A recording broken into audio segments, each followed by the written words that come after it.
why has Russia stayed where it is east of the Dnieper River for the last 3 years? For the reason that President Putin does not want to give NATO an excuse to attack Russia. In other words, the United States leading NATO. That's why they're there. I mean, they could have crossed this river a long time ago. And then the stupid remark that you get from the likes of Kellogg is, well, why haven't they done that yet? Because they're not stupid like you, General. They're trying to avoid a general war. I can't think of any leader in the last 50 years that has worked as tirelessly and as hard as President Putin has to avoid a war in Europe. I mean, he really, really has. We're the ones that pushed the envelope in the 90s in the Balkans. Then we tried to drag all the NATO members into our wars in Iraq and Afghanistan and Libya. He hasn't done these things. We have. Russia is not interested in a general war. I don't know where we go from here. My great concern is not so much the people running Germany, it's who's running the show here in Washington. That's what worries me, because whatever we do, they will follow. And that's why it's in President Trump's interest, in the interest of humanity, for him to step forward and say enough's enough. Instead, he likes to play the role of the great father who is sorting the children out that just don't understand and threatening this man Putin, who just doesn't understand he must end this war, as though no one else has a role in ending anything. It's depressing. And so you get people like Zelenskiy, who are well funded by all the wrong people and represent, a disastrous future for Ukraine and Europe. And, you say that Putin has done everything he can to try and prevent war, but he also is, as you mentioned a second ago, coming under a lot of pressure, even on his inner circle, as well as some of his population. And I think that he kind of implied or gave a shout out, I guess, to that pressure, that he is aware of it, and that there are some limits to where he can go and how much restraint he can show. He was asked at a recent interview, I think it was a couple of days ago, the interviewer said, there is a report out that the United States or some other country may conduct a nuclear weapons test, and what would you do if that happened? Here's what he said. I said that in some countries preparations are being made for testing, but this is also well known to specialists because there is always a temptation to check the effectiveness of that combat fuel, which has been stored in missiles for many, many years. All this is simulated on computers. Specialists believe that this is sufficient, but some of these specialists think that it would be necessary to conduct real-life tests. And in some countries, as far as we know, they are considering this and even preparing for it. So I said that if they conduct tests, we will do the same. Is this good or bad? From the point of view of ensuring security, it is good. From the point of view of the overall picture related to deterrence, to actions aimed, if not at reducing, then at restraining the arms race, it is probably not bad. So he's focused there on deterrence, but he seems to be saying, hey, if you test, we'll test, but if the weapons are needed to be used, we can go down that path too. How do you interpret his comments there? Well, first of all, he spoke like someone who knows his profession. He spoke like someone who understands national defense strategy, as someone who understands the nature of nuclear weapons. Launch reliability is a huge issue. I mean, how many TOW missiles did we fire in 1991 that simply blew up after they left the tube or grounded out? A surprising number. And in most cases, these were not really old TOW missiles. Yeah. They simply did not work properly. And what he's talking about is an understanding that there is something to be said for testing. Now, he talked about the fuel in the missiles. A couple of years ago, the Chinese made inspections of their missile batteries that are on the coast, and they discovered that, surprise, surprise, there was no fuel in the rockets. It had been removed and sold on the black market. Well, that's China that has an enormous problem with corruption. But my point is, there is a rationale for testing, as he points out, and it may be useful, as he suggested, in the context of deterrence, because people will discover that perhaps it doesn't all work as advertised, or they will discover that it's intact. In any case, a mix will emerge, and that will have an impact on future arms limitation talks. This man is not talking about going to war with anyone. He's made that very clear. He's explaining what goes on in the minds of people that have to deal with nuclear weapons at the highest levels. It's very refreshing. I cannot imagine any scenario in which anybody I dealt with in the White House or on the Hill could stand up and be as eloquent, articulate, and directly accurate as President Putin is. That's frightening, but I think that's where we are.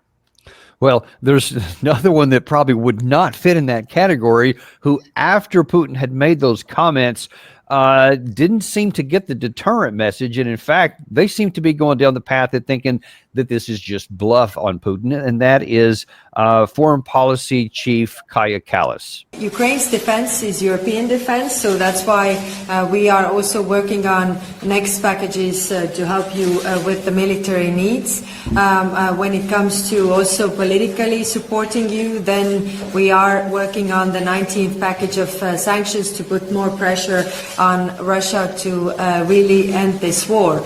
Russia's economy is already weak. We are making it weaker by our sanctions.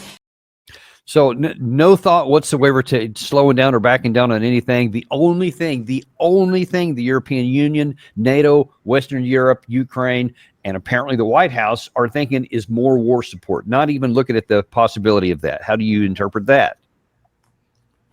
I think she's reading from the talking points that were sent to her by von der Leyen. And if you listen to either of these women, you know, if you can stomach it for any length of time, you walk away and throw up your hands in disgust. These people don't know what they're talking about. They don't know what they're doing.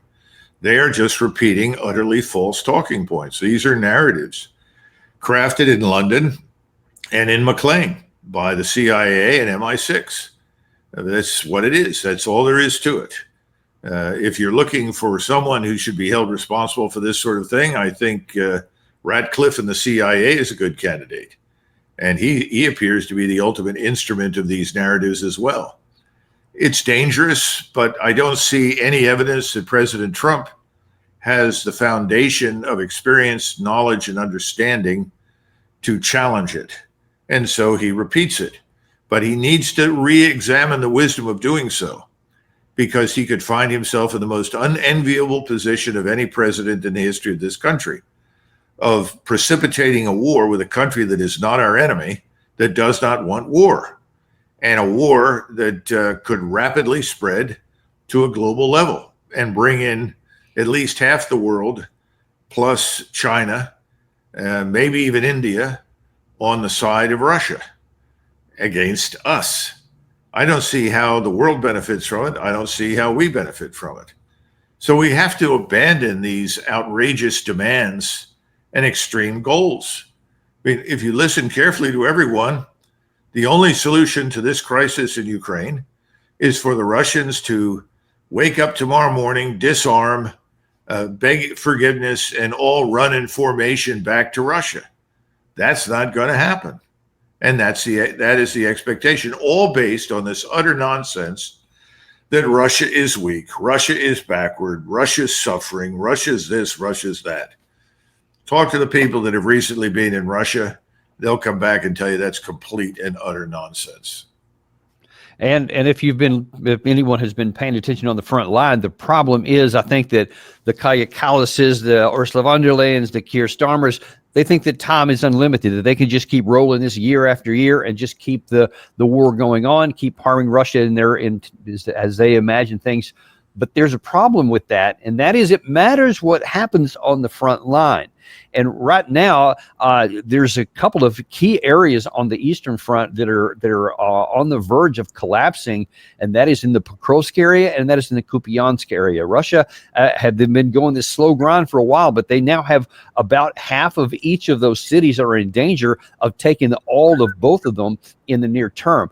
At the same time, and this is a big issue, news out of the Ukrainian media just this morning is talking about that the law enforcement officials have revealed open source that almost 290,000 cases of CZCH, that's basically AWOL in U.S. parlance, were desertions from the full-scale war. And according to the article, in response to Ukraine's inquiry, the Prosecutor General reported that from January 2022 to September 25, 235,000 criminal proceedings were registered under this AWOL situation, 53,000 for desertions. And as of comparisons from 2022 to September 24, so a year ago, law enforcement had only had about 60,000. So that shows you that almost over 150,000 in just the last year alone, and these things continue on. When I did some further reading on some of the from the Ukrainska Pravda, they explain some of the reasons why. They say that the motivation is just going through the tank, because it says many of the surviving members of the Ukraine professional military that have been serving, some of which since 2022, never have gotten a release. They have never gotten to go home. And so they said mentally they're just out. So they said the only thing they have is to desert.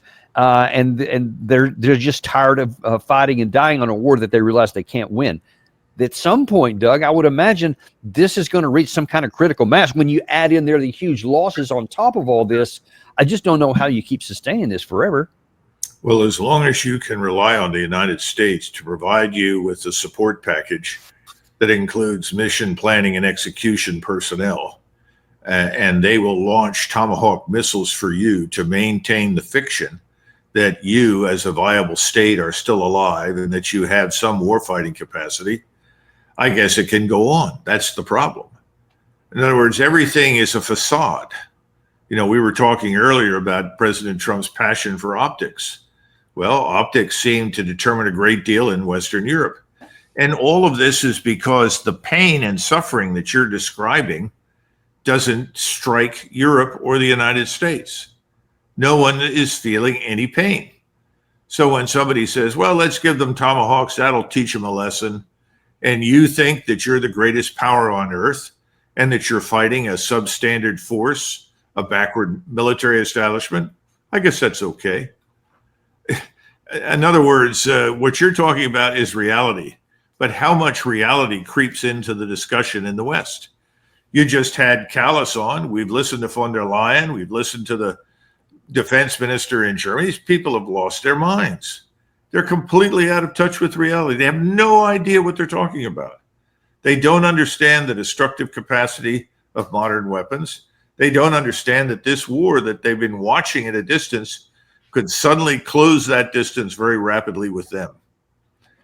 And I don't know why this doesn't sink in, except that there's no background, there's no experience.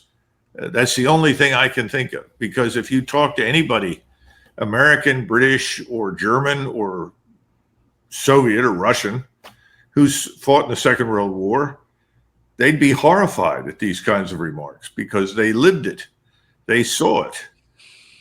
But that's not what we're dealing with. We're dealing with the sort of freshman class of the new age, where war is a push-button exercise. And there are very few casualties. And if there are casualties, they occur on somebody else's soil.